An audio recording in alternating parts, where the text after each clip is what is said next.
దశమ భాగం ఇశ్రాయేలీలది. సజీవ యాగంగా ఈరోజు నువ్వు వచ్చేయాలి దేవుని దగ్గరికి. కాబట్టి ఇప్పుడు దశమ భాగం ప్రత్యేకంగా లేదు. 100% నువ్వు వస్తే అందులో ఏముంది? దశమ భాగం ఉంది కదా అని చెప్పారు. బాగుంది కదా, నిజమే కదా, మనం వచ్చేయాలనుకున్నాం. కానీ మనం దశమ భాగము ఇవ్వట్లేదు, సజీవ యాగంగాను రావట్లేదు. మరి అప్పుడు పరిస్థితి ఏంటి? అసలు ఆలోచిద్దాం. సామెతల గ్రంథం చదువుతున్నారు కదా, అందులో 3వ అధ్యాయం 9వ వచనంలో ఒక మాట, 9-10 వచనాల్లో ఒక మాట ఉంది. నీ రాబడి అంతటిలో ప్రథమ ఫలమును నీ ఆస్తిలో భాగమును ఇచ్చి అప్పుడేం జరుగుద్ది? అప్పుడు నీ కొట్లలో ధాన్యం సమృద్ధిగా ఉండును, నీ గానుగలో నుండి క్రొత్త ద్రాక్ష రసము పైకి పొరలి పారు. ఇప్పుడు రాబడిలో ప్రథమ ఫలము, ఆస్తిలో భాగము ఇవ్వకపోతే మన కొట్లలో నుండి సమృద్ధి అయినది రాదా అనే కదా. అప్పుడు అన్నారంటే నువ్వు అది చేస్తేనే ఇది వస్తుంది, మరి అది చేయకపోతే రాదు. అప్పుడు నాకు అర్థమైంది, ఎంత చేసినా ఎందుకయ్యా జనాలు అప్పుల కోసమే తిరుగుతున్నారు అంటే ఇది సరిగా చేయట్లేదు కాబట్టి. అందరూ కష్టపడుతున్నారు, కానీ చివరికి వచ్చేటప్పటికి అబ్బా బాగా కష్టపడ్డా నేను ఎలా, కానీ చివరికి వచ్చేటప్పటికి మాత్రం అవి అప్పటికే సరిపోయినాయి అనే సమాధానాలే వింటున్నాం. ఇక్కడ చెప్పబడిన మాట, నీ కొట్లలో ధాన్యం సమృద్ధిగా ఉండాలంటే, నీ గానుగలో నుండి క్రొత్త ద్రాక్షరసం పైకి పొరిలి రావాలి అంటే ఫస్ట్ నువ్వు ఒక పని తప్పకుండా, అది లోపం జరిగింది అంటే ఇక్కడ నువ్వు తప్పకుండా నష్టపోతావు. సమృద్ధి ఉండదు, క్రొత్త ద్రాక్షరసం పైకి పొరిలి పారదు. అందుకేనేమో ఎంత కష్టపడినా మనం చేయలేకపోతున్నాము అనిపించి పరిశీలన చేశాను. డబ్బులను ఆశించో మీ దగ్గర నుండి కానుకలు దశమ భాగాలు కోరి మాత్రం నేను ఈ విషయం చెప్పట్లా. ఇది మీరు ముందు దృష్టిలో పెట్టుకోండి. అసలు నాకు వద్దు మీ,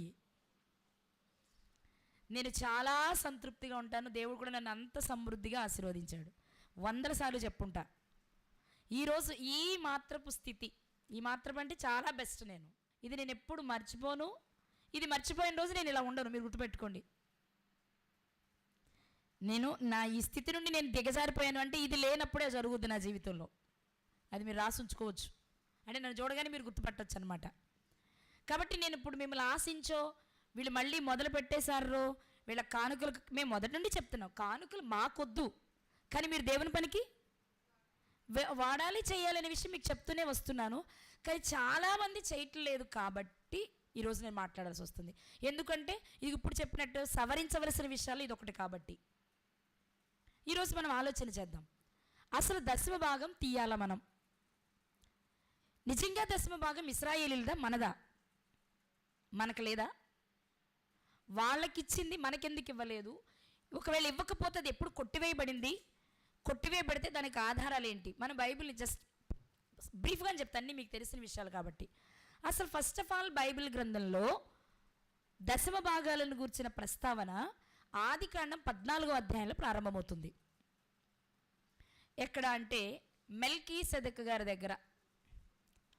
మెల్కీసెదెకు అనే ఒక రాజైన యాజకుడు, షాలేము రాజు ఒక ప్రధాన యాజకుడు. ఆ తర్వాత కూడా మెల్కీసెదెకు క్రమము చొప్పున అనే పదం వాడబడింది మనకి. మెల్కీసెదెకు గారు అబ్రహాము గారిని కలుసుకున్నప్పుడు అబ్రహాము గారే దశమ భాగం ఇచ్చారు. అసలు ఆయనకి ఎలా తెలుసు దశమ భాగం ఇవ్వాలని? అబ్రహాము గారికి ముందు దశమ భాగాన్ని గురించి కానీ ఒక చట్టంగా కానీ ధర్మశాస్త్రం కానీ లేదు కదా. అబ్రహాము గారి కాలంలో ఉందా? మోషే గారి కాలంకి వచ్చింది. కానీ మరి అప్పుడే ఆయన ఎందుకు దశమ భాగం ఇచ్చారు అంటే నేను నమ్మే విషయం ఒకటి చెప్తాను. ఆది కాండంలో జరిగే విషయాలు వాక్కు రూపంలో ఉన్న ఆజ్ఞలు, చేయొద్దు, చంపొద్దు అని రాతపూర్వకంగా లేనప్పుడు వాక్కు రూపంలో చెప్పారు దేవుడు. ఆదమ్ గారికి ఏం చెప్పారు? నువ్వు ఈ పండు తినొద్దు, ఆజ్ఞ అంతే. అప్పుడు ఈ చట్టం లేదు, రాతపూర్వకమైన చట్టం లేదు. అలా అన్ని విషయాలు మీరు ఇలా ఉండండి, ఇది చెయ్యండి, ఇది చెయ్యకండి అని దేవుడు తన పిల్లల ద్వారా తెలియచేస్తూ వచ్చారు.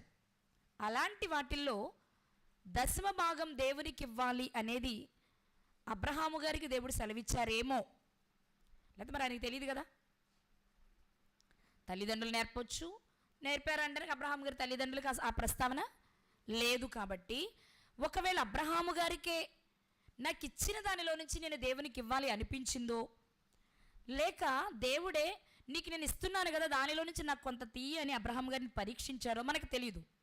కానీ మెల్కీసెదెకు గారికి దశమ భాగం ఇచ్చారు అబ్రహాము గారు. అక్కడే ప్రారంభమైంది దశమ భాగం ఇవ్వడం అనేది. అందుకే ఆ విషయాన్ని ప్రస్తావిస్తూ హెబ్రీ పత్రికలో వ్రాయబడిన మాట మనం చూస్తే, హెబ్రీలకు రాసిన పత్రిక 7వ అధ్యాయం 4వ వచనంలో, ఇతడు ఎంత ఘనుడో చూడండి. ఎవరతడు?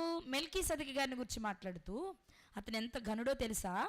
మూల పురుషుడైన అబ్రాహాము అతనికి కొల్లగొన్న శ్రేష్ఠ వస్తువులలో 10వ వంతు ఇచ్చెను. ఎంత గొప్పోడంటే ఆనాడే అబ్రాహాము గారి దగ్గర 10వ వంతు తీసుకున్నాడు, దశమ భాగం తీసుకున్నాడు. ఎవరు? మెల్కీసెదెకు గారు. మెల్కీసెదెకు గారు దశమ భాగం తీసుకున్నారంటే ఇచ్చింది ఎవరు? అబ్రహాము గారే దశమ భాగం ఇచ్చాడంటే ఇది మనం కొంచెం ఆలోచించవలసిన విషయం. కానీ వెంటనే మనకు ఇంకో ఆలోచన వస్తుంది, అది ఇశ్రాయేలీలకు ఇవ్వబడిన కట్టడ, అందులో డబ్బుల విషయం అంటే ఎవరెవరికి చెందుతాయో తోసేద్దామని చూస్తాం మనం కదా. అప్పుడు మనకి ఖచ్చితంగా గుర్తొచ్చే సామెత చెప్పన, మాటలు తీటలు మా ఇంటి దగ్గర, మా పిట్టికి భోజనం మీ ఇంటి దగ్గర అన్నట్టుంటారు సమాజం చాలామంది. ఎందుకంటే సిరికిని దేవునికి మధ్యనే ఉంటుంది కాబట్టి వైరం. అర్థమైందన్నమాట. కాబట్టి అబ్రహాము గారు స్టార్ట్ చేశారు. కొంచెం ముందుకు వచ్చేటప్పటికి ఆయన మనవడు, ఎవరు? అబ్రహాము గారి మనవడు ఈ యాకోబు గారు కూడా తండ్రి ఇంటి నుండి మామ ఇంటికి వెళ్ళేటప్పుడు ఆ రాత్రి అడవిలో తలగడగా రాయిని చేసుకుని పడుకున్నప్పుడు కళ్ళల్లో ఆయన చూసిన దర్శనానికి లేచిన తర్వాత దేవునికి నమస్కరించి, ఇక్కడ నీ మందిరాన్ని కడతానని చెప్పి, నేను నా మామ ఇంటికి వెళ్తున్నాను, క్షేమంగా తిరిగి నేను వస్తే నేను సంపాదించుకున్న దానిలో 10వ వంతు నీకు ఇస్తాను తనకు తాను వడంబడిక చేసుకున్నాడు. నేను అనుకుంటాను తనకు తాను ఈ వడంబడిక చేసుకోవడానికి కారణం ఏంటి అంటే, ఖచ్చితంగా తన పితరుడైన అబ్రహాము గారు చేసింది తన మనసులో ఉండాలి, అంతే కదా. ఓకే, అక్కడ ప్రారంభమైంది దశమ భాగం. ఇక దేవుడు ఏం చేశారంటే, ఇది నోటి రూపంలో కాదు, శాసనాల్లో కూడా ఎక్కాల్సిన విషయం కాబట్టి దశమ భాగం నాకు ఇవ్వాలి అనే విషయాన్ని ధర్మశాస్త్రంలోనికి తీసుకొచ్చారు. దేవుడు తెచ్చి చెప్పిన మాట ఒకసారి చూద్దాం. లేవియాకాండము చివరి అధ్యాయం అనగా 27వ అధ్యాయము 30వ వచనం. భూధాన్యములలోనేమి వృక్ష ఫలములలోనేమి భూఫలములన్నిటిలో దశమ భాగము ఎవరి సొమ్ము? ఎవరి సొమ్ము? యెహోవా సొమ్ము. అంటే ఏం చేయాలి? ఇప్పుడు ఇది దేవుంది కాబట్టి ముందు దీన్ని తిందాం, ఆ తర్వాత మంద తిందాం కాదు. ఆయనకి ప్రతిష్ఠితం అవ్వాలి, ఇచ్చేయాలి. ఎందులో? భూధాన్యంలో, వృక్ష ఫలాలలో, భూఫలాలలో. మరి ఇందులో ఏమి లేవు? డబ్బు లేదు కాదు. ఆనాడు వ్యవసాయమే ప్రధాన పంట. వ్యవసాయం నుండి వచ్చే దానిలో నుండి ఇవ్వాలని చెప్పడం దేవుని ఉద్దేశం. అంతేగాని మార్పులను మనం అనుగుణంగా తీసుకోవాలి ఇప్పుడు. కాబట్టి దేవుడి చెప్పిన మాట ఏంటి అంటే, తప్పకుండా దశమ భాగం నాకు ఇవ్వాలి, అది నాది. ఏం చేసుకుంటావు ప్రభువా నువ్వు? దేవుడు ఆత్మ కదండి, ఆత్మకి ఇలాంటి ఆకలి ఇవి తీరుతాయా? దేవుని ఆకలి తీర్చాలంటే మన పంట, పళ్ళు, బియ్యం, రైస్ అవి పట్టుకెళ్తే సరిపోద్దా? అవి ఆయనకి ఏం అక్కర్లేదు. అందుకే ఆయన ఏం చెప్పారంటే, నావి అని నేను ఎందుకంటున్నానో ఒకసారి జాగ్రత్తగా వినండి ఇశ్రాయేలీయులారా. నా మందిరములో సేవ చేయడానికి నేను ఒక గోత్రాన్ని ఎంపిక చేసుకున్నా. వాళ్ళు మీ సేవలోనే ఉంటారు. కాబట్టి మీరు ఏం చేయాలి అంటే, మీ పంటలో దశమ భాగం తీసి నా సన్నిధికి తీసుకురండి. వాటిని నాకు సేవ చేసే లేవీయులకు లేక యాజకులకు మీరు దాన్ని ఇచ్చేయాలి. ఇప్పుడు దేవుడు నాకు అన్నది ఎవరి కోసం? ఆయన పని చేసే వారి కొరకు. అంతేనండి. ఆయన పని చేసే వారి కొరకు దశమ భాగం ఖచ్చితంగా తీసేయాలి. మరి ఇప్పుడు ఓకే, యాజకుడికి వచ్చింది కదా, మరి యాజకుడు ఏం చేయాలి? దొరికిందే మంచి మంచి ఉద్యోగులు చేసేవాళ్ళు, వ్యాపారాలు చేసేవాళ్ళు, లాభాలు సంపాదించేవాళ్ళు, పుష్యరాగ వ్యాపారం చేసేవాళ్ళు ఇక్కడ చాలామంది ఉన్నారట. అవునా? అవును, మనందరూ నల్లటోళం కాదా మరి? మన దేశం ఏం బాగా దొరుకుద్ది కదా. మరి ఏం చేయాలి అంటే దేవుడు చాలా ఖండితంగా చెప్పిన మాట ఏంటో ఒకసారి చూద్దాం. సంఖ్యాకాండము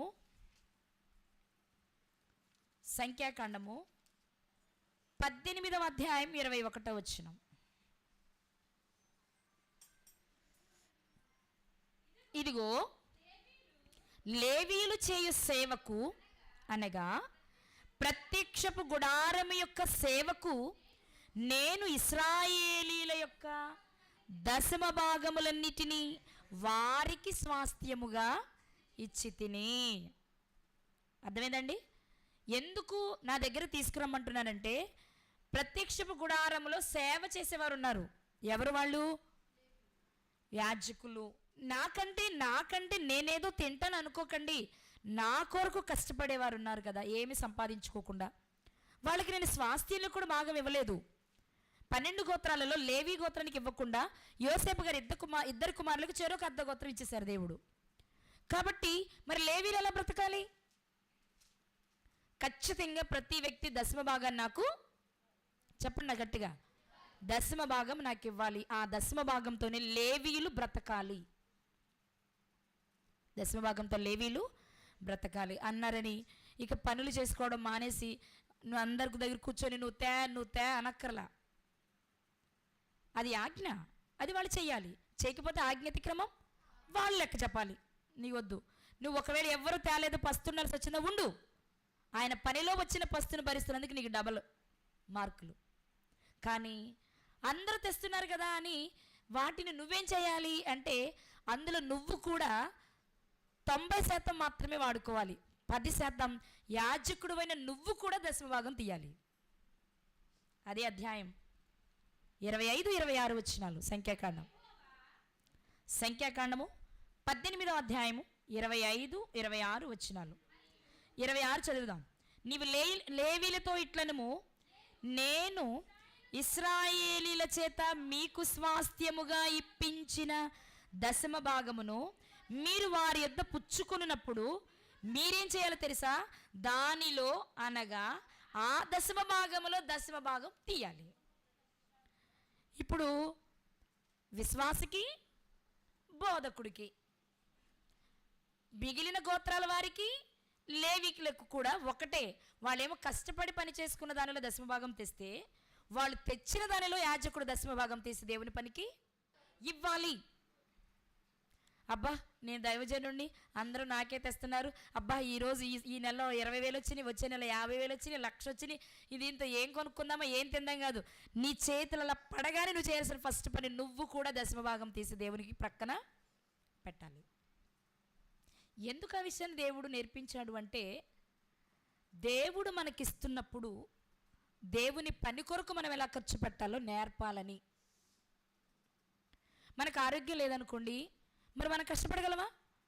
ఆ రోజు పనికి వెళ్ళాం, కూలు ఉండదు, మరి మన కుటుంబం ఎలా పోషించబడుతుంది?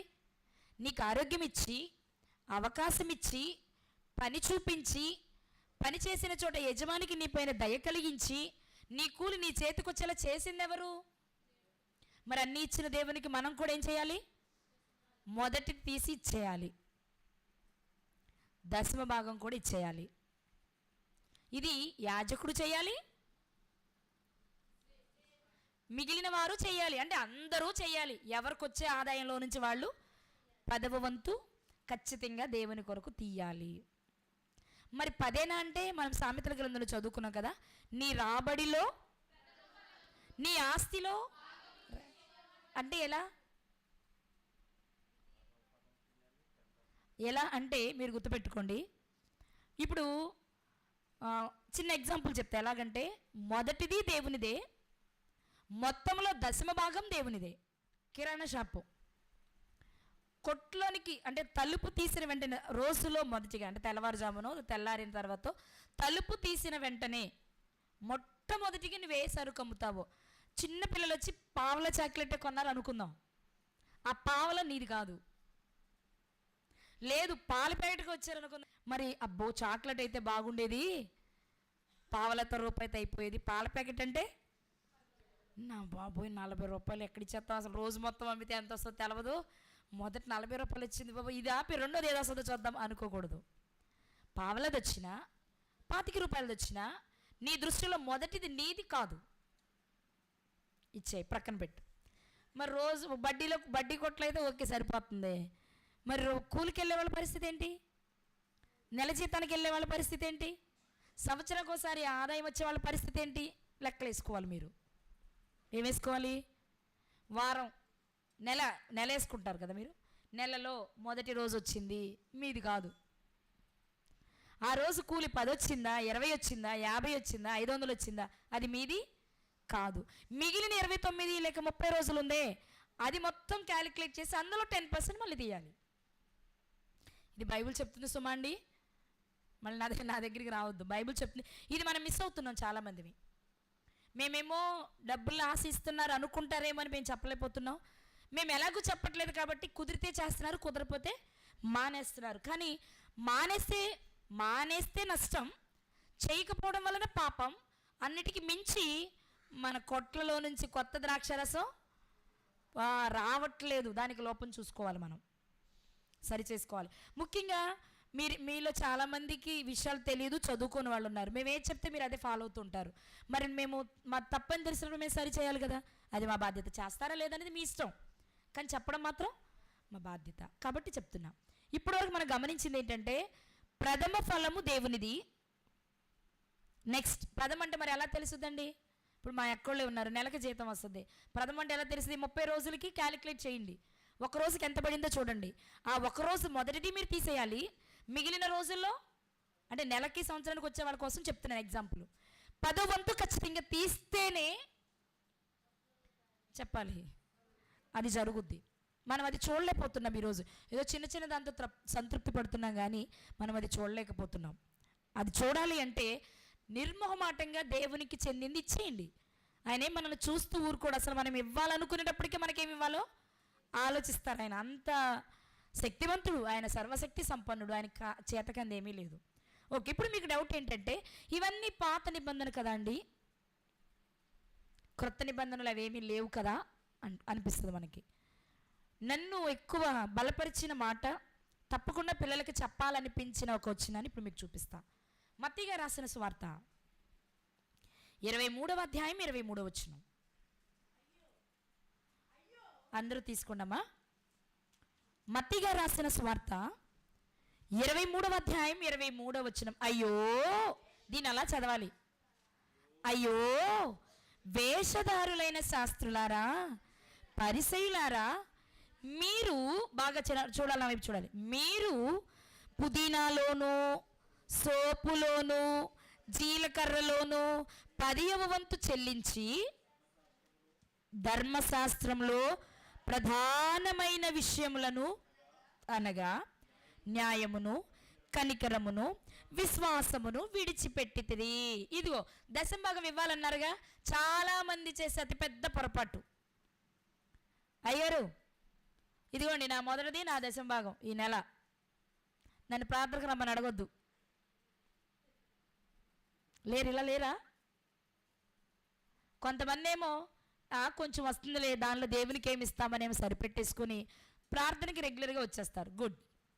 కొంతమంది ఏమో ఏంటయ్య గారు, నేను ఎప్పుడు ఒక్క నెలన నేను మిస్ అయ్యానా, నేను అన్నది ఒక్క నెలని మిస్ అయ్యానా, ఇదిగో తీసుకోండి, నేను వస్తే వస్తా లేకపోతే లేదు, మీకు రావాల్సిన పంపించేస్తున్నానుగా. రెండు తప్పే. ఎందుకంటే వీళ్ళు ఇస్తున్నారంటే ఎందులో, పుదీనాలోను, జీలకర్రలోను, కొత్తిమీరలోను, సోప్, అందులో కూడా 10వ వంతు ఇస్తున్నారంటండి బాబు. నాకు ఒళ్ళు జలతరిచ్చింది.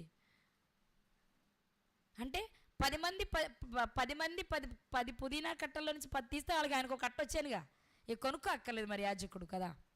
అంటే జీలకర్రలను కూడా కొనుక్కొని ఇవ్వలేదు దైవజనుడిని లేక యాజకుడిని దేవుడు ఆ రోజు. అంత చిన్నవి కూడా చూస్తా, అవును ఈ రోజు కూడా చూస్తారు ఆయన, అంత ఆధారపడితే మనం. ఇప్పుడు వీళ్ళేం చేశారట, ఇశ్రాయేలీలకు దేవుడిచ్చిన చట్టం కాబట్టి అన్నిటిలో 10వ వంతు తీస్తున్నారు, కానీ అసలు చేయాల్సింది మళ్ళీ వదిలేశారు. అసలు ఏంటది? ధర్మశాస్త్రంలో ప్రధానమైన విషయాలు ఏంటి అంటే మీకా గ్రంథము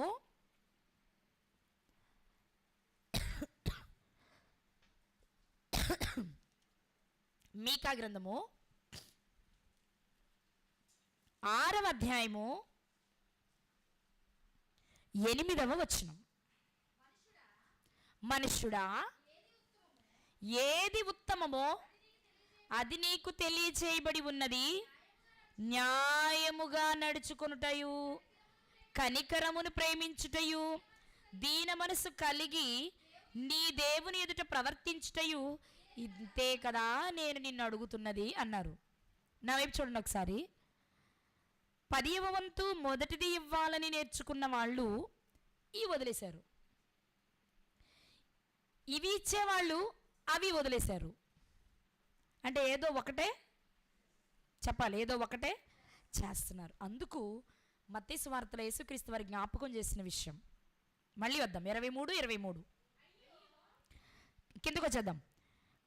ధర్మశాస్త్రంలో ప్రధానమైన విషయములు అనగా న్యాయమును, కనికరమును, విశ్వాసమును విడిచిపెట్టి. అంటే ఏంటి? న్యాయము, కనికరము, విశ్వాసం అంటే ఏంటి? న్యాయముగా నడుచుకునుటయు, కనికరమును ప్రేమించుటయు, దీన మనసు కలిగి నీ దేవుని ఎదుట ప్రవర్తించుటయు. సేమ్ సగం సగం ముక్కలు అక్కడ ఇచ్చారంతే. ఓకే, విడిచిపెట్టి తిరిగి వాటిని మానక వీటిని చెయ్యండి. ఇది మీరు పట్టుకోవాల్సిన మాట. ఇప్పుడు అందరూ ఎందుకు బ్రతికేస్తాడులే, అవి వదిలేసాయి. న్యాయమును ప్రేమించి, కనికరాన్ని ప్రేమించి, న్యాయంగా ప్రవర్తించు, కనికరాన్ని ప్రేమించు, విశ్వాసాన్ని విడిచిపెట్టకుండా ఉండని చెప్పట్లా. వాటిని మానక అంటే ఇప్పుడు ఏది చేయాలి? ఒకటి చేయాలా, రెండు చేయాలా? ఒకటి చేయాలా, రెండు చేయాలా? రెండు చెయ్యాలి. అంటే వాక్యాన్ని విడిచిపెట్టకూడదు, ఆజ్ఞను మేరకూడదు. అంటే 10వ భాగం ఇచ్చేది మానకూడదు, ఆజ్ఞల ప్రకారం బ్రతుకుతూ ఏమి ప్రేమించాలి, దేనిని కనికరించాలి, దేనిని కలిగి ఉండాలనే దానిని కూడా విడిచిపెట్టకూడదు. ఇది మన దగ్గర బాగా మిస్ అవుతుంది. కాబట్టి వాస్తవంగా అయితే ఈ పాఠం చెప్పడానికి నేను ఇష్టపడను. ఎందుకంటే మేము అడుగుతున్నామనే ఫీలింగో, మళ్ళీ మొదలెట్టారనే ఫీలింగో చాలా మందిలో వస్తూ ఉంటుందని భయం నాకు. కానీ నా గురించి నేను మాట్లాడట్లా. దేవుని కృపను బట్టి ఎవరిచ్చినా ఇవ్వకపోయినా ఇచ్చిన మ్యాక్సిమం మీరు గుర్తుపెట్టుకోండి. నాకు తెలియకుండా ఆయన చేతికి వెళ్తే నాకు తెలియదు, కానీ నా దృష్టికి వచ్చిన విషయం అయితే ఆయన మర్చిపోయినా నేను గుర్తు చేస్తాను. పలానోళ్ళు పలానది ఇచ్చారు, ఏదో ఒకటి కొనమన్నారు, దాన్ని దేనికి వాడారు అని అడుగుతా. ఏదో రకంగా అది ఖర్చు అవ్వాలి, ఎందుకంటే అలా చేస్తేనే వాళ్ళకి ఆశీర్వాదం, కాకపోయినా మీకు ఆశీర్వాదం. ఎందుకంటే మీరు దేవుని పనికనే ఇచ్చారు. వాడుకుంటే నష్టపోయేది మేము, శాపగ్రస్తులం అయ్యేది మేము. కానీ ఇది లోపం. ఎందుకంటే ఏదో గుర్తొస్తే చేయడం, ఏదో సెమినార్ ఉందనుకో, చేతిలో ఉంటే ఒక 500 1000 ఇవ్వడం, ఓకే మేము చేసేస్తాం అనుకుంటున్నారు. కానీ మీ కష్టార్జితంలో అది 10% ప్రథమ ఫలం అవుతుందో లేదో చూసుకుని అయితే వెరీ గుడ్. కానీ ఒకవేళ అవ్వకపోతే, అది 10వ భాగం అవ్వలేదు అనుకోండి, 9% అయ్యింది అనుకోండి, మరి 1% ఏమైంది? బైబిల్ గ్రంథం ఏం చెప్పిందో తెలుసా? వెదజల్లి అభివృద్ధి పొందిన వారు కలరు, తగిన దానికన్నా తక్కువ అంటే ఏంటో చెప్పండి. అంటే మనం ఏమనుకుంటాం? ఎవరు ఇవ్వట్లేదు, నేను ఒక్కడనే ఇస్తున్నా, వాళ్ళకంటే నేను చాలా బెటరేగా, పైగా నేను 9% చేశా, ఇంకా 1% ఏముంది అనుకుంటాం మనం జనరల్గా కదా. 9% చేసేటప్పటికి ఏమనిపిస్తుంది మనకి? ఎవరు చేయని వాళ్ళకంటే మనం చేసేది ఎక్కువే అనిపిస్తుంది కదా. కానీ దేవుని దృష్టిలో అదేంటి? తగిన దానికన్నా తక్కువే. ఫలితం ఏంటో తెలుసా? లేమే. 9% ఇచ్చి కూడా ఏమవుతున్నాం ఇప్పుడు? ఏమి ఇవ్వనోడు ఎంతో, 9 ఇచ్చినోడు అంతే. అలాని ఎంతో అంటే ఆడికేం లాభం ఉంటుందని కాదు, ద్రాక్షరసం ఏం పొర్లి పారదు, సమృద్ధి ఏమి ఉండదు. కానీ 9% ఇచ్చి కూడా మనం ఏమవుతున్నాం? అవుతున్నాం. కాబట్టి ఒక్కసారి ఆలోచించండి. ఇది దేవుడు మనం ఏ పనిని వాయిదా వేసుకోం, అవునా కాదండి? డోక్రా కట్టాలి, ఒక నెల ఒకవేళ ఏమన్నా ఎవరన్నా రిక్వెస్ట్ చేసి ఆగుతామేమో, 2వ నెలలో ఇక ఆగరని మనకు కూడా తెలుసు. ఫోన్లు వచ్చేస్తాయి, 5వ తారీఖు వచ్చేస్తుంది, ఫోన్లు వచ్చేస్తాయని మనమే సిద్ధపడిపోతూ ఉంటాం కదా. ఏది మనం మానుకోం కదండి. కానీ దేవుని వాక్యం ఏం చెప్తుంది అంటే, మొదటిది నువ్వు తీసి చూడు నీ జీవితంలో ఏం జరుగుతుందో. 10వ భాగం తీసి చూడు నీ జీవితంలో ఏం జరుగుతుందో చెప్పేశారు ఆయనే. చెప్పారా? ఏం చెప్పారు? ఎందుకు చేయలేకపోతున్నాము అంటే నేను చెప్తానండి. తెలియక చేయకపోతే పర్వాలేదేమో, కానీ తెలిసి మన దేవుని పనికి ఖర్చు పెట్టకపోతే, మీరు గుర్తుపెట్టుకోవాల్సిన విషయం, మిమ్మల్ని అందరినీ దశమ భాగాలు తీయమనే చెప్పాం. మాకు ఇవ్వద్దు కానీ అన్నాం, డబ్బా పెట్టమని చెప్పాం. కానీ ఒకటి చెప్తా, ఒకవేళ తెలిసి మనం చేయకపోతే మాత్రం ఎలా తీసుకోవాలో ఆయనకి బాగా తెలుసు. నా మాట అర్థమైందా మీకు? బాబోయ్, దశమ భాగం అంటే ఎంత అనుకున్నావు? ఏదో మన జనరల్గా మనం ఏం చేస్తామండి, కానుకంటే చిన్నగా వేయడానికి ఇష్టపడతాం. అదే మన దృష్టిలో గొప్పగా ఫీల్ అవుతాం మనం. అదే వేలల్లో ఇవ్వాలంటే కష్టం అనిపిస్తుంది మనసుకి. అమ్మో, ఇన్ని వేలు ఆ దేవుని పనికి అనిపిస్తుంది. కాదు, నువ్వు అన్ని వేలు సంపాదించుకోవడానికి, లేక అన్ని లక్షలు సంపాదించుకోవడానికి, అంత అద్భుతంగా సంపాదించుకోవడానికి నీకు శక్తినిచ్చిన ఆయన ఇస్తేనే కదా. అందుకే 1 ప్రథమ ఫలం ఇవ్వాలి, 2 దశమ భాగం ఇవ్వాలి. ఇందులో జరిగే మిస్టేక్ ఏంటి అంటే, చాలామంది ఏం చేస్తామంటే, ఏముంది అయ్యగారు వాళ్ళకి బాగానే ఉందిలే, చాలామంది అనాథులు ఉన్నారు, పేదవాళ్ళు ఉన్నారు, తిండి లేని వాళ్ళు ఉన్నారు, చదువు లేని పిల్లలు ఉన్నారు, వాళ్ళు చదువుకోవడానికి సహాయం చేద్దాం, బట్టలేని వారికి బట్టలు ఇద్దాం, అనాథాశ్రమాలకి వెళ్ళి ఒకరోజు భోజనం పెడదామని ఇలా మాట్లాడుకుంటూ ఉంటారు. రైట్, చెయ్యాలి. ఎందుకని? మన సహోదరులైన మీలో పేదవారు ఉండక మానరు అంది బైబిల్. ఇవ్వాలి.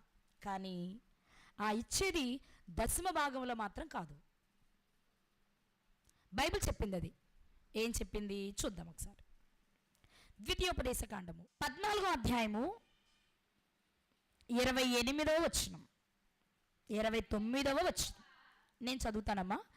నీ దేవుడైన యెహోవా, ద్వితీయోపదేశకాండం 14:28 అండి, 28, 29 కూడా. నీ దేవుడైన యెహోవా నీవు చేయు నీ చేతి పని అంతటిలోనూ నిన్ను ఆశీర్వదించున్నట్లు 3 సంవత్సరములకు ఒకసారి. ఎప్పుడండి? 3 సంవత్సరాలకు ఒకసారి ఆ ఏట నీకు కలిగిన పంటలో 10వ వంతు బయటకు తెచ్చి నీ ఇంట ఉంచవలెను. అప్పుడు నీ మధ్యను పాలైనను స్వాస్థ్యమైనను లేని లేవీలను, నీ ఇంటనున్న పరదేశులను, తండ్రి లేని వారిని, విధవరాండ్రును వచ్చి భోజనము చేసి తృప్తి పొందుదురు. ఇప్పుడు మీరు గమనించాల్సింది ఏంటంటే, మొదటిది 10వది దేవునిది. దేవుని పని కొరకు కేటాయించు. అది దైవజనుడు దేవుని పనిలోనే వాడాలి. ఇక్కడ ఏముంది, కరెంటు బిల్లు కట్టాలా, ఓకే, రేకులు తీసి స్లాబ్ వేయాలా, సువార్తకు వెళ్ళడానికి ఛార్జీలు ఇవ్వాలా, పిల్లలు వాక్యం వినడానికి వచ్చినప్పుడు భోజనం పెట్టాలా, ఎక్కడైనా బహిరంగంగా మీటింగ్ పెడితే లేకపోతే సువార్త పని చేస్తే అయ్యే ఖర్చు భరించాలా. ఇవన్నీ ఎవరు భరించాలి? దైవజనుడే భరించాలి, యాజకుడే భరించాలి ఇప్పుడు కొత్త నిబంధన చట్టం ప్రకారం. కానీ వాటన్నిటికీ అయ్యే ఖర్చు నువ్వేదో సపరేట్గా తీసుకురాక్కర్లా. నీ ప్రథమ ఫలము చెప్పాలి, నీ ప్రథమ ఫలము, నీ దశమ భాగము నువ్వు ఇస్తే చాలు. నిజంగానే అన్ని పనులకి సరిపోతాయి అవి. మొదటిది ఇచ్చాం కాబట్టి మొదటిది ఇస్తే ఎంత అభివృద్ధి చెందుతో సారేపతి విధవరాల జీవితం తెలుసు కదా మీకు. మొదటి అప్పము తెస్తే ఒక్క పూటకు సరిపడే అప్పము నూనె 3.5 సంవత్సరాలు నిలిచింది. ఎందుకు నిలిచింది తెలుసా? మొదటి ఇవ్వడం వల్ల. నిజంగా నేను సారేపతి విధవరాల పాఠం చెప్పినప్పుడు ఆకర్షించింది నన్ను ఆ మాట. అప్పటి నుంచి ఆయన 10 రూపాయలు నాకు దాచుకోవడానికి ఇచ్చిన, అందులో నేను దశమ భాగం తీసుకుంటా. దాచుకోవడానికి ఇచ్చిన దానిలో తీసుకుంటా నేను. నిజంగా నేను అంత హ్యాపీగా ఉన్నాను, అంత సమృద్ధిగా ఉన్నాను. నా వ్యక్తిగతంగా నా తల్లిదండ్రులు నాకు ఇచ్చిన జీవితం అయితే ఎంత గొప్పగా నేను ఉండను అసలు. అంటే నేను ఏదో చేస్తున్నా, మీరు చేయటం నేను కించబట్ట, మీలో చేసేవాళ్ళు చాలామంది ఉన్నారు. కానీ దాని ఒక పద్ధతి ప్రకారం చేసుకోండి. 99 చేసి 1 చేయకపోవడం వలన లేమికే వచ్చే పరిస్థితి ఉన్నప్పుడు ఆ 1కి ఇంకొకటి వేసిస్తే వెదజల్లిన వాళ్ళం అవుతాంగా. మనం చేయాల్సిన దానికన్నా 1% ఎక్కువే చేసాంగా. మరి వెదజల్లడం వల్ల ఏం జరుగుద్ది? అభివృద్ధి కలుగుద్ది. బైబిల్ చెప్పిన మాట అది మనకి.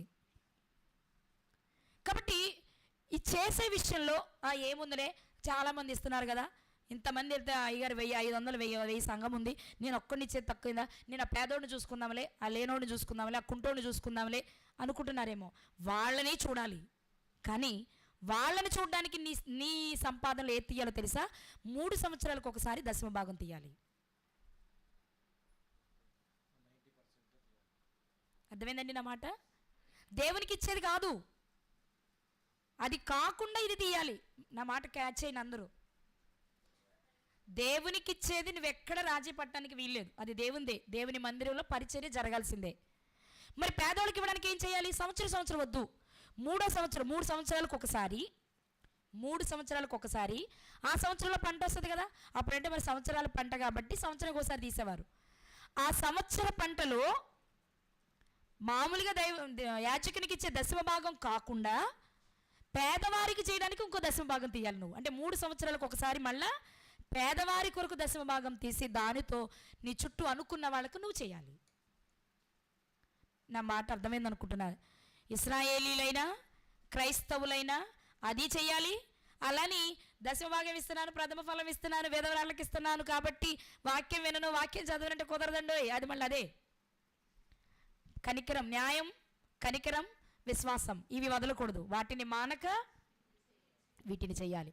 ఈ చేసే విషయంలో యాజకునిది యాజకునికే, పేదవారిది పేదవారికి. ఇందులో నుంచి అందులోకి వెళ్ళడానికి వీలు లేదు, అందులోంచి ఇందులోకి రావడానికి వీలు లేదు. అయితే ఎలా చేసేటప్పుడు ప్రథమ ఫలం తీస్తున్నా, దశమ భాగం తీస్తున్నా, పేదలకు తీస్తున్నా, మనలో చిన్న ఫీలింగ్ ఉంటుంది. ఏమని? నేను కాబట్టి. నువ్వెంత ఇచ్చావు? నాది ఎంత లేని 500 ఇచ్చాను. అయితే నేను 1000 ఇచ్చాను, నీకంటే నేను చెప్పరండి ఎక్కువ ఇచ్చా అంటారు కదా. కానీ ఇచ్చేటప్పుడు ఎలా ఇవ్వాలో దావీదు గారు చెప్పారు. చూసుకొని ముగించుకుందాం.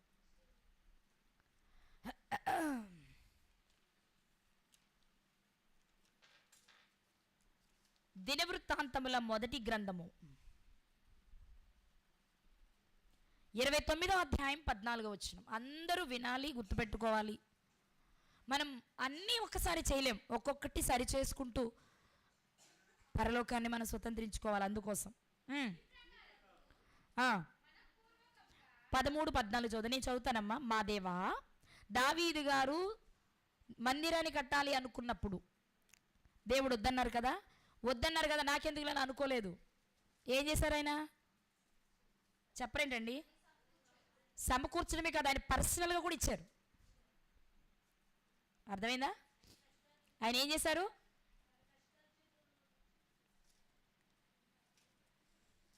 ఆయన కష్టార్జితంలో నుండి తీసి ఇచ్చారు. ఇది ఒకసారి ఆ మాట కూడా చూస్తారా? 29:4, 3-4 నేను చదువుతున్నా. మరియు నా దేవుని మందిరము మీద నాకు కలిగి ఉన్న మక్కువ చేత నేను ఆ ప్రతిష్ఠితమైన మందిరము నిమిత్తము సంపాదించిన వస్తువులు కాక, అంటే అందరిని అడిగి తెచ్చినవి కాక, నా సొంతమైన బంగారమును వెండిని నా దేవుని మందిరము నిమిత్తము నేను ఇచ్చేదను. గదుల గోడల రేకు మూతకును బంగారపు పనికిని బంగారమును, వెండి పనికి వెండిని, పనివారు చేయి ప్రతి విధమైన పనికి 6000 మణుగుల ఓఫీర్ బంగారమును, 14,000 మణుగుల పుటము వేయబడిన వెండిని ఇచ్చుచున్నాను. ఇది దావీదు గారు పర్సనల్గా ఇచ్చింది. ఇంతమందితో పోగు చేయించాను, కట్టేది నేను ఎలాగో కాదు, నా కొడుకు వచ్చేటప్పుడు పెరగదంటావా అనుకోలే. ఆ మందిరం కట్టడానికి తప్పకుండా నాది వ్యక్తిగతంగా నా చేయాలి. అక్కడ రాయబడిన మాట నా సొంతమైన అనే మాట ఇష్టపూర్వకంగా చేశారు. అదే ప్రజలకు చెప్పారు. ప్రజలు కూడా మనపూర్వకంగా తెచ్చారు. మనపూర్వకంగా తెచ్చినప్పుడు దావీదు గారు చెప్తున్న మాట, మా దేవా, మేము నీకు కృతజ్ఞతాస్తుతులు చెల్లించుచున్నాము, ప్రభావము గల నీ నామమును కొనియాడుచున్నాము. ఈ ప్రకారముగా మనపూర్వకముగా ఇచ్చు సామర్థ్యము మాకుండుటకు నేనేమాత్రపు వాడను. అసలు మనస్ఫూర్తిగా ఇవ్వాలంటే నేనేమాత్రపు వాడను, ఆ మనసు ఇచ్చిందెవరు? మీరే అంటూ నేనేమాత్రపు వాడను, నేనెంత మాత్రపు వాడను, నా జనులెంత మాత్రపు వారు, సమస్తమును నీ వలనే కలిగను కదా. నీ సంపాద్యములో నుండి, నీ స్వసంపాద్యములో కొంత మేము నీకు ఇచ్చి ఉన్నాము. ఇచ్చేటప్పుడట మనకు ఉండాల్సిన మనస్సు ఏంటో ఈ వచనం చెప్తుంది. ఏమి? నీవిచ్చిన దానిలో నుండి నీకు ఇచ్చుచున్నాము. అంటే నేనేం గొప్పవాడేం కాదు అన్నప్పుడు, ఆయన ఇచ్చిన దానిలో ఇస్తున్నప్పుడు నీకంటే నీకంటే నీకంటే నీకంటే నేను ఎక్కువ ఇచ్చానని మనసు మనకు వస్తుందా? రాదు. ఎందుకు కదా చెప్పనా? వాళ్ళందరికంటే మనకి ఎక్కువ ఇచ్చారు కాబట్టి మనం తిరిగి ఎక్కువ ఇస్తున్నాం. వాళ్ళు 500 సంపాదించేవాళ్ళు, నువ్వు 5,000 సంపాదించేవాడివి. 500 సంపాదించినోడు 50 60 ఇస్తాడు. అదే ప్రథమము దశమము కలిపితే. మరి నువ్వు 500 600 ఇస్తున్నావు. ఉదాహరణకి నువ్వు 500 ఇచ్చే స్థితి ఎందుకు వచ్చింది? నువ్వు 5,000 సంపాదించే స్థితి దేవుడు నీకు ఇచ్చాడు కాబట్టి. దేవా నాకు ఆ స్థితిని ఇచ్చినందుకు నీకు కృతజ్ఞతలు అనాలి తప్ప నువ్వెంత ఇచ్చావు? 500. నేను 5,000 ఇచ్చేది తెలుసా అనకూడదట. మనపూర్వకంగా చేయాలి. చేసే ముందు దేవునితో చెప్పవలసిన మాట ఏంటి అంటే, నీవిచ్చిన దానిలో నుండి మేము నీకు ఇస్తున్నాము. ఈ మనస్సుతో పని చేస్తే ఎంత ధనవంతుడివో తెలుసా నువ్వు ఈ లోకంలో కూడా. డబ్బు లేకపోవచ్చేమో కానీ సంతృప్తి ఉంటుంది. సంతృప్తిని మించిన ఇంకో తృప్తి ఉంటుందా చెప్పండి? ఎన్ని లక్షలున్నా మనశ్శాంతిగా నిద్రపోనోడు కంటే ఏ అప్పులు లేకుండా ప్రశాంతంగా నిద్రపోయిన వాడి జీవితం తృప్తి కాదా? అది ఎప్పుడు వస్తుందో తెలుసా? దేవునిది దేవునికి ఇచ్చినప్పుడు, నీ దానిలో నుండి మేము నీకు ఇస్తున్నామనే మనస్సుండి ఇచ్చినప్పుడు. ఇది ఖచ్చితంగా అందరము, అది ఆస్తి కావచ్చు, ఆరోగ్యం కావచ్చు, సమయం కావచ్చు, అన్నిటిలోనూ ఏమివ్వాలి? ప్రథమ ఫలము మరియు చెప్పాలి, ప్రథమ ఫలము మరియు దశమ భాగం ఇవ్వాలి. ఇవి ఇచ్చేటప్పుడు మనకు ఉండవలసింది హృదయపూర్వకంగా, దేవా నాకు ఇంత ఇచ్చావు, ఇదిగో నీవు ఇచ్చిన దానిలో నుండి నేను నీకు కొంత ఇస్తున్నా, నీకు ఇవ్వగలుగుతున్నాను అంటే మీరు నాకు ఇస్తేనే.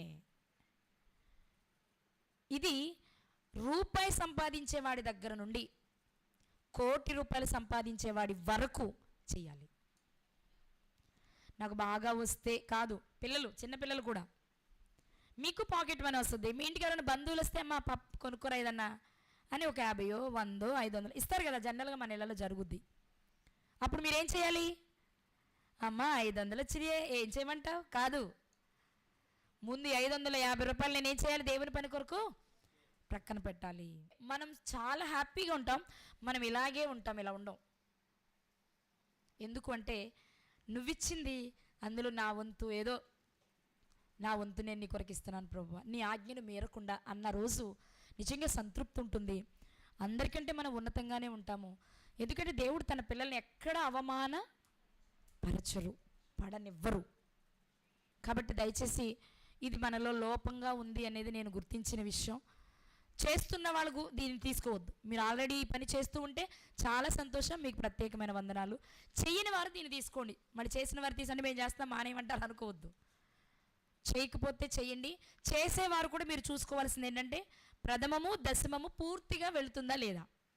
ఎందుకంటే 90% చేసి 10% చేయకపోయినా మళ్ళీ లేమికి వచ్చేస్తాం. కాబట్టి జాగ్రత్త పడదాం. దేవునికి ఇచ్చి చెడిపోయిన వారు ప్రపంచంలో ఎవ్వరూ లేరే కాదు, ఉండరు కూడా. అవునా కదా? అంతెవరిది? ఉన్నవందే కదండి, ఆయన ఇస్తే కదా మనం సంపాదించేది. కాబట్టి ఇక్కడ మీరు ఇప్పుడు మీరు గమనించవలసిన ప్రాముఖ్యమైన విషయాలు ఏంటంటే, ఒకటి కానికి లేక దశమ భాగం ఇస్తున్నాను కదా అని వాక్యాన్ని నిర్లక్ష్యం చేయకూడదు. లేదా నేను వాక్యం క్రమం తప్పకుండా వింటున్నాను కాబట్టి నేను దశమ భాగం ఇవ్వకపోయినా పర్వాలేదు అనుకోకూడదు. రెండు ఖచ్చితంగా చేయాలి. 1, 2 చేసేటప్పుడు నీ దానిలో నుండి నీకు ఇస్తున్నాము దేవా అనే మనసు కలిగి చేయాలి, మనపూర్వకంగా ఇవ్వాలి. 3వది, ఇచ్చేది చాలా చేశాను కదా అనుకుని 1%, 2%లో లేమికొచ్చే పరిస్థితి మాత్రం తెచ్చుకోవద్దు. ఒకవేళ అలా తెలిస్తే, ఇప్పటివరకు మీకు ఏం జరిగిందో నాకు తెలియదు కానీ ఈరోజు దేవుడు మనకు తెలియచేసేసారు కాబట్టి ఇక మీదట అలా జరిగితే ఎక్కడున్నా దానిని వడ్డీ చక్రవడ్డీతో సహా ఖచ్చితంగా లాక్కుంటారు. అది మాత్రం వాస్తవం, ఎందుకంటే నేర్పించేశారు కాబట్టి. అర్థమవుతుందా? ఇప్పటికే చేస్తూ ఉంటే చాలా సంతోషం, అలాగే చేయండి, విస్తరించి చేయండి, ఎక్కువ ఆశీర్వాదాన్ని పొందండి. ఒకవేళ అలవాటు లేకపోతే నేర్చుకోండి, దేవుని పని చెయ్యండి. నిజంగా మనం అందరం ఏక మనసు కలిగి ఆ పనిలో అలా ఉంటే అద్భుతంగా ఎన్నో ఆత్మలు రక్షించడానికి విస్తారమైన సువార్త ప్రకటన చేయొచ్చు. మరి పనిని విస్తరింపచేద్దాం. మనం దేవుని దృష్టిలో ధనవంతులు అవుదాం. దేవుని ఎడల ధనవంతులం కావాలి కదా. ధనవంతుడు నా ప్రాణమా త్రాగము సుఖించుము అన్నప్పుడు దేవుడు చెప్పిన మాట అని మాట్లాడి చివరిగా చెప్పిన మాట ఏంటంటే, దేవుని ఎడల ధనవంతుడు కాని వాని పరిస్థితి అలాగే ఉంటుంది అని.